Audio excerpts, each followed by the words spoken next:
মানুষ ও বন্যপ্রাণীর বন্ধুত্বের এক অনন্য উদাহরণ।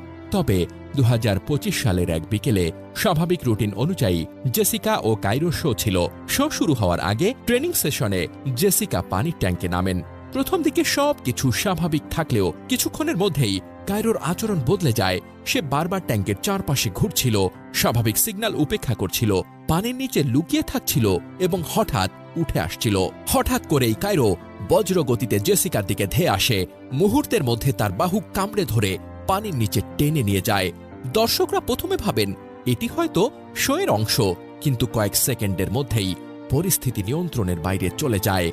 ট্যাঙ্কের নীল জল রক্তে লাল হয়ে যায়। প্রশিক্ষক দলের একাধিক সদস্য চেষ্টা করেও জেসিকাকে কায়রোর কবল থেকে ছাড়াতে পারেননি।